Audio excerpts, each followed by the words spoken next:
श्री रविशंकर प्रसाद जी।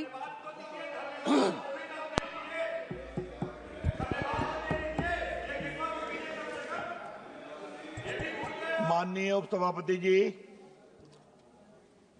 राष्ट्रपति जी के संसद के अभिभाषण पर माननीय सदस्य विदुड़ी जी ने जो धन्यवाद का प्रस्ताव प्रस्तुत किया है, मैं उसका समर्थन करता हूं। 75 वर्ष भारत के संविधान के हो गए और महामहिम राष्ट्रपति संसद के दोनों सदनों को संबोधित करते हैं। बजट सत्र है, बाकी है, नया सत्र है, तो बहुत ही स्थापित परंपरा है। उपसभापति जी, सदन को यह बताना जरूरी है कि राष्ट्रपति भारत के सर्वोच्च संवैधानिक पद पर बैठते हैं या बैठती हैं। वो सेना के कमांडर इन चीफ भी होते हैं और भारत के संविधान के आर्टिकल 79 के मुताबिक वो संसद के पार्ट भी होते हैं। ये मुझे बताना बहुत जरूरी है। इस सदन में there shall be a parliament for the union of which shall consist of the president and 2 houses to be known respectively as council of states and house of the people, Lok Sabha और राज्यसभा। तो महामहिम राष्ट्रपति संसद के पार्ट है और हम सभी का नैतिक दायित्व है, संवैधानिक दायित्व है कि हम उनका सम्मान करें। महामहिम राष्ट्रपति जी द्रौपदी मुर्मू जी बहुत ही साधारण परिवार से आगे बढ़ी और अपनी मेहनत, शिक्षा, लगन और सेवा भाव से वो राज्यपाल बनी। और मैं कहना चाहूंगा, राज्यपाल से हटने के बाद वो अपने गांव चली गई। उनके परिवार में कई कष्ट हुआ। बेटियों को पढ़ाने के लिए उन्होंने स्कूल खोला और बाद में मुझे गर्व है भारत के प्रधानमंत्री पर कि एक वंचित आदिवासी समाज की एक योग्य नेत्री को भारत का राष्ट्रपति बनाया गया। और उस सभापति जी, मैं ये बात बहुत शालीनता से कहना चाहूंगा कि पिछले 2 वर्षों में जब से वो राष्ट्रपति हैं, उन्होंने अपनी गरिमा, अपनी शालीनता से राष्ट्रपति के पद को एक नई ऊंचाई दी है। ये मैं सदन में कहना चाहता हूं।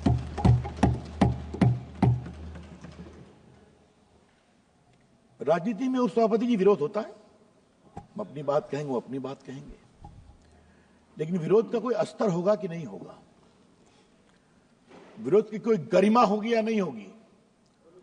और ये सवाल मैं बड़ी जिम्मेदारी से इस सदन में आज रखना चाहता हूं। महामहिम राष्ट्रपति के उस दिन के उद्बोधन के बाद एक विपक्ष की बड़ी पार्टी की बड़ी नेत्री ने क्या कहा उनके बारे में? पुअर लेडी, ये शब्द है क्या? क्या मतलब है इसका? आज मैं बहुत गंभीरता से ये विषय उठाना चाहता हूं।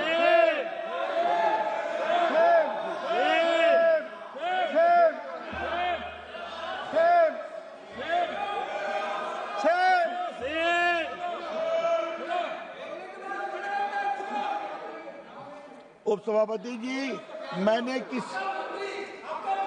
माननीय सदस्य, आपको भी अवसर दिया जाएगा। प्लीज बैठिए, प्लीज बैठिए। आपका नाम नहीं लिया। हमने किसी का I am not yielding, kindly sit down. I am not yielding. उपसभापति जी, हमने किसी का नाम नहीं लिया, हमने किसी का नाम नहीं लिया। आप बैठिए प्लीज। माननीय सदस्य, आपको अवसर दिया जाएगा, आप अपनी बात रखिएगा। ये बात इसलिए मैं कहना चाहूंगा कि शायद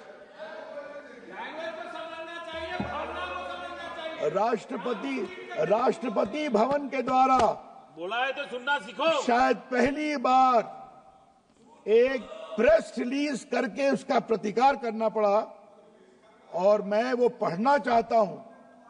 the president office believes it might be the case that these leaders have not acquainted themselves with the idiom and discourse in Indian language as Hindi and thus formed a wrong impression In any case, such comments are in poor taste, unfortunate and entirely avoidable. मैंने राष्ट्रपति जी के द्वारा जो टिप्पणी की गई है वो मेरे पास है, और मैं आज इस सदन के ऊपर अपने भाषण में महामहिम राष्ट्रपति जी के द्वारा जिम्मेवार लोगों के द्वारा जो टिप्पणी की गई है उसकी बहुत भर्त्सना करना चाहता हूं। ये गलत है, ये नहीं होना चाहिए था, और हम सबों को बहुत गर्व है महामहिम द्रौपदी मुर्मू जी पर, जिस तरह से उन्होंने आचरण किया, उन्होंने भाषण दिया। लेकिन उपसभापति जी, ये कोई नई बात नहीं है। आज जब विषय निकला है तो उसको रखना जरूरी है। ये कोई पहली बात हुआ है क्या? इस देश के विपक्ष का जो एक बड़ा परिवार है वो समझता है कि हमारा इंटाइटलमेंट है इस देश पर राज करना। याद करिए, आज मैं कुछ कहना चाहता हूं। देश के प्रथम राष्ट्रपति डॉक्टर राजेंद्र प्रसाद के साथ क्या क्या व्यवहार किया गया था वो डॉक्यूमेंटेड है, और आज मैं डॉक्यूमेंट रखूंगा।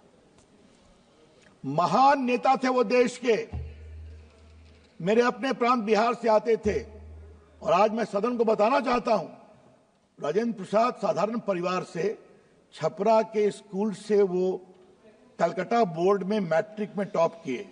मतलब आज के बिहार, आज के झारखंड, आज के बंगाल, आज के बांग्लादेश, आज के उड़ीसा और आज के आसाम में वो नंबर टॉप करके गए थे।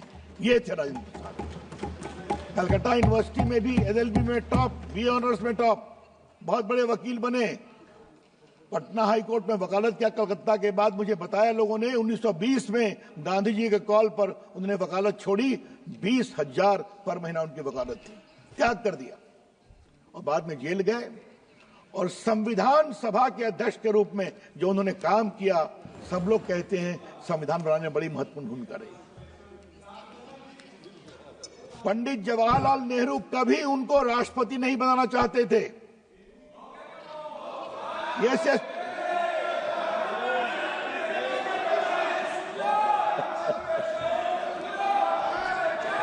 उपसभापति जी, दुर्गादास देश के एक बहुत बड़े पत्रकार थे। उन्होंने 1959 में एक किताब लिखी, India from Curzon to Nehru and after. मैं इसके पेज चैप्टर 13 में इसका विस्तार से जिक्र है कि नेहरू जी 52 में उनको राष्ट्रपति नहीं बनाना चाहते थे, 57 में भी राष्ट्रपति नहीं बनाना चाहते थे, और दो व्यक्ति सरदार पटेल और मौलाना आजाद, इन दोनों ने कहा है। बैठिए बैठिए सर, ये दुर्गादास जी देश के बड़े पत्रकार थे, और सर एक बात और जाने सर, ये बहुत जरूरी है सर। डॉक्टर राजेंद्र प्रसाद का निधन 63 में हुआ। उस समय भारत के राष्ट्रपति राधाकृष्णन थे। उन्होंने कहा नेहरू जी से कि मैं पटना जाना चाहता हूं, उनके अंतिम संस्कार में आप भी चलिए। नेहरू जी ने कहा मैं राजस्थान जा रहा हूं फंड कलेक्शन करने के लिए, मैं नहीं जाऊंगा और आपको भी नहीं जाना चाहिए।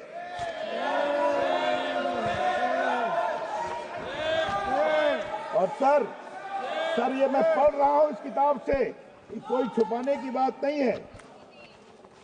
देखिए, नेहरू टोल्ड, मैं इसके पेज 339 को पढ़ रहा हूं उपसभापति जी।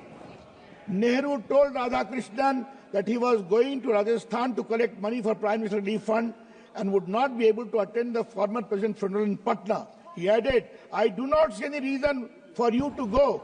Radhakrishnan replied, no, I think I must go and attend the funeral. That respect is due to him and must be paid. I think you should also give up your tour program and come with me. But Nehru stuck to his program. ये सब record की बातें हैं कि भारत के प्रथम राष्ट्रपति के अंतिम संस्कार में नहीं गए।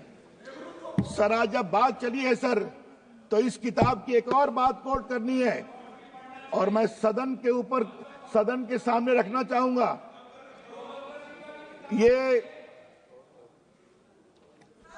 मौलाना आजाद के साथ दुर्गादास हर रविवार को कॉफी पीते थे।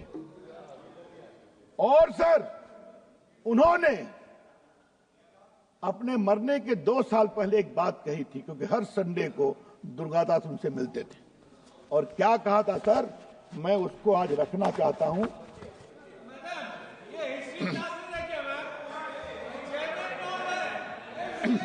But Azad revised his opinion of Nehru in the last 2 years of his life. Indeed, इसको सुने, इसको आप लोग भी सुनिए। Indeed, he went to the extent of expressing regret for being unfair to Patel and asserting that he was sure that the country would have been better off if Sardar Vallabhbhai Patel had been the Prime Minister. What motivated this change? Toward the end of his life, Azad realized the best protection for Muslims was the goodwill of Hindus and a strong government. He told me he had come to the conclusion that Nehru policies has weakened the administration. ये सब 60 साल पहले की किताब में पढ़ रहा हूं।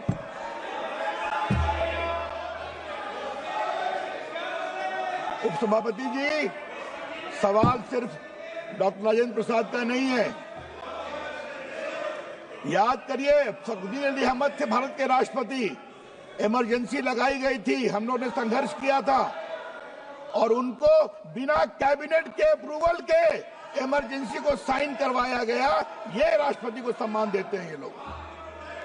ज्ञानी जैल सिंह के साथ राजीव गांधी का क्या व्यवहार था, ये सब रिकॉर्ड की बात है, ये हम सभी जानते हैं। और सर, प्रणब मुखर्जी को इन लोगों का बस चलता तो कभी भारत के राष्ट्रपति नहीं बनने देते, ये भी मैं कहना चाहता हूं। ये तो हमारी सरकार है, उन्होंने सम्मान से काम किया और उनको भारत रत्न भी दिया। ये बात इसलिए मैंने कहा कि माननीय राष्ट्रपति महामहिम द्रौपदी मुर्मू जी के साथ जो टिप्पणी की गई वो नई बात नहीं है, ये इनकी परंपरा में है, ये इनका पॉलिटिकल डीएनए है। हाँ?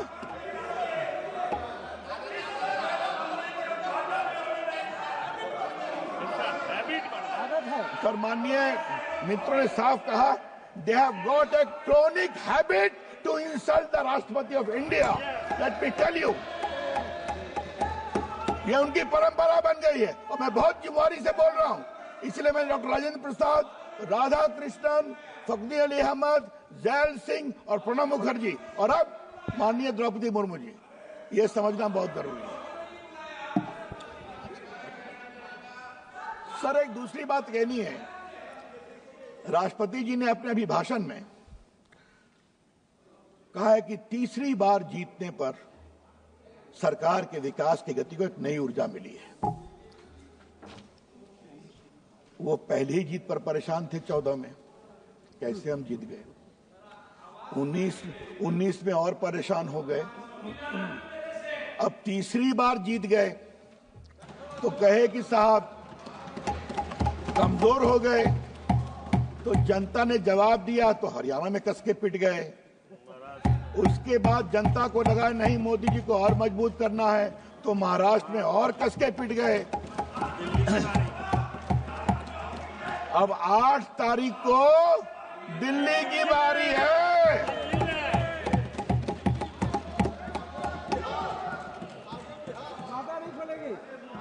बिहार पर काफी बोलना, आ रहा हूं। सर, इतना सिमटते जा रहे हैं उपसभापति जी, इतना सिमट गए हैं, फिर भी वही अहंकार है, वही गुरूर है, ये मुझे आज तक नहीं समझ में आया। थोड़ा तो सम्मान करना सीखिए। और कल मैंने देखा हमारे विपक्ष के गुणी नेता का एक वक्तव्य देखा, हम संविधान बदलना चाहते हैं, वो संविधान बदलने नहीं देंगे। कौन कह रहा है बदलने की बात है? ये तो आप 2 साल से 3 साल से आलाप कर रहे हैं। लेकिन मैं उनसे कहूंगा, संविधान बचाने की बात करते हैं तो पहले संविधान के संरक्षक राष्ट्रपति का सम्मान करना सीखिए, ये मैं कहना चाहता हूं। मैंने आर्टिकल 79 जान के पढ़ा कि राहुल गांधी पढ़े और समझे। वो तो होमवर्क करते नहीं, आप जानती हैं। तो मैंने आज जान के रिपीट किया कि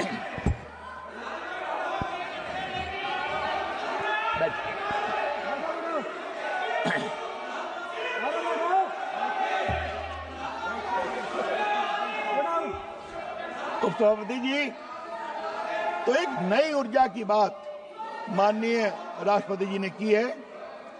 राष्ट्रपति जी ने जो कुंभ में महान आयोजन चल रहा है उसकी भी चर्चा की है। कल रात तक खबर मिली 35 करोड़ लोग स्नान कर चुके हैं, 35 करोड़ लोग। उन्होंने दुख भी प्रकट किया जो लोग एक हादसा हुआ उसकी भी जांच चल रही है और उस जांच में भी षड्यंत्र की बू आ रही है। जब पूरा जांच सामने आएगी तो वो हादसा किसने करवाया उनको शर्म से झुकना पड़ेगा, ये भी मैं कहना चाहता हूं। उपसभापति जी, मुझे एक बात जरूर कहनी है। ये कुंभ का नाम सुनते और सनातन का नाम सुनते उनको परेशानी क्यों हो जाती है? क्या हो जाता है? जिस तरह से और एक बात मैं इस सदन में साफ साफ करना चाहता हूं, सनातन का अपमान नहीं सहेगा हिंदुस्तान, ये आप जान लीजिए। बिल्कुल हमें गर्व है कि हमारे देश में सनातन परंपरा है। और एक बात मैं और कहूंगा उपसभापति जी, बड़ी विनम्रता से, हजारों साल में तो सनातन को लोग कमजोर कर नहीं सके, ये लोग क्या है जो सनातन को कमजोर कर।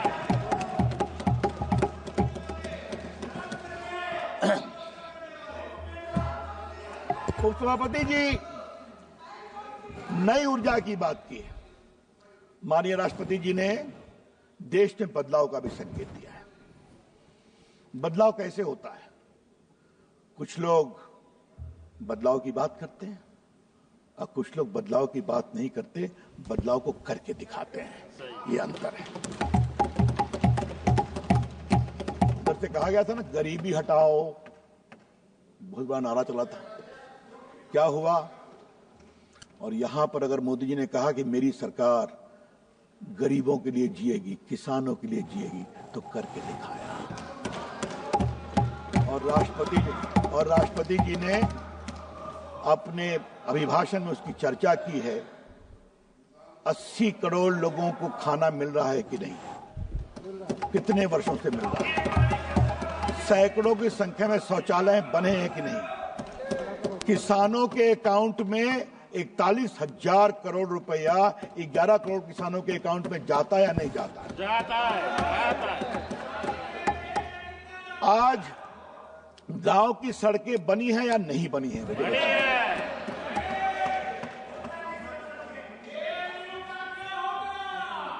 और ये सारा स्कूल हो या अस्पताल हो या आयुष्मान भारत हो या गरीबों की सेवा हो या लखपति दीदी हो या ड्रोन दीदी हो, ये भारत के बदलाव के जो नए कार्यक्रम हैं, ये बिना किसी घोटाले के चल रहे हैं, ईमानदारी से चल रहे हैं।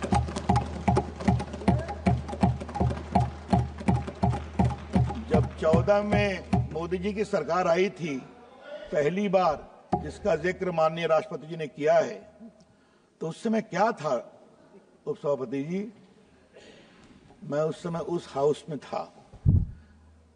हमने कहा कि अब 1-2 घोटाला हो गया, थोड़ा शांति हो, फिर नया घोटाला आ गया। कभी कोयला घोटाला है, कभी 2G घोटाला है, कभी कॉमनवेल्थ घोटाला है, कभी आपके वो भी है अंतरिक्ष देवास घोटाला। उपसभापति जी, हम लोग पंच तत्व से ये शरीर पंच तत्व से बनता है ना।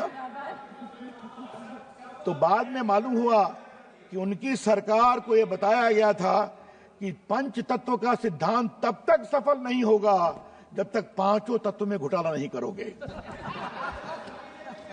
अब आप देख लीजिए, जमीन का घोटाला करके दिखाया, आकाश का घोटाला, हेलीकॉप्टर घोटाला करके दिखाया, वायु का 2G घोटाला करके दिखाया, जल में सबमरीन घोटाला करके दिखाया, और ये सब नहीं छोड़े तो पाताल भी चले गए, कोयला घोटाला कर दिया। क्या बोलेंगे ये लोग? और आज जो स्थिति आ रही है, मोदी जी की सरकार ईमानदारी से काम करती है, ईमानदारी से काम करती है, और मैं उनको आज उनके खींच को मैं समझता हूं। राजीव गांधी का एक वक्तव्य था ना कि मैं दिल्ली से 1 रुपया भेजता हूं, जमीन पर 15 पैसा पहुंचता है। मोदी जी की सरकार में 100 रुपया भेजते हैं तो गांव में 100 रुपया पहुंचता है। ये अंतर है डिजिटल तरीके से। सभापति जी, थोड़ा मैं देश की अर्थव्यवस्था के बारे में बोलना चाहता हूं, क्योंकि महामहिम राष्ट्रपति ने उसकी चर्चा की है। बाकी चूंकि हमारे बहुत ही गुणी मित्र रामवीर बिदुड़ी जी ने बाकी क्या शौचालय कितने बने, क्या बने, वो चर्चा की है, तो उसको रिपीट नहीं करूंगा। लेकिन अर्थव्यवस्था पर कुछ बोलना जरूरी है। याद करिए कांग्रेस वालों, 2014 में भारत की अर्थव्यवस्था थी फ्रेजाइल 5, मतलब इतनी कमजोर 5 कि कब गिर जाए पता नहीं। और आज मैं अपना एक व्यक्तिगत अनुभव इस हाउस में बताना चाहता हूं। मैं 13 में सभापति जी न्यूयॉर्क गया था एक सेमिनार को एड्रेस करने के लिए। उस समय मैं विपक्ष में उपनेता था राज्यसभा में। तो मालूम हुआ कि मैं आया हूं, मैं एक निजी यात्रा पर था। तो जितने भारत में पूंजी निवेशक हैं, हम आपसे मिलना चाहते हैं, हमारा पैसा सेफ है कि नहीं सेफ है? क्या अब हिंदुस्तान की अर्थव्यवस्था डूबने जा रही है? सभापति जी, हम उनकी तरह नहीं हैं कि विदेश में जाके भारत की आलोचना करें। हमने एक ही बात कहा कि नहीं, भारत ठीक होगा। उन्होंने कहा कि क्या आपकी सरकार आ रही है? हमने कहा जरूर आ रही है, और भारत की अर्थव्यवस्था मजबूत करेगी। और आज वो फ्रेजाइल 5 से भारत की इकोनॉमी टॉप 5 पहुंच गई है। सभापति जी, मैं इसमें क्या वर्ल्ड बैंक, क्या इन्वेस्टर्स, इन सबों ने भारत की अर्थव्यवस्था की भूरी भूरी प्रशंसा की है। मुझे मालूम है उनको पछता नहीं है, इसलिए उनकी परेशानी मैं समझता हूं। लेकिन अगर आपको 5वां से परेशानी है तो हम तीसरा भी करके दिखाने वाले हैं। आप देखिए, भारत की अर्थव्यवस्था दुनिया की तीसरी इकोनॉमी बन के दिखाएगी।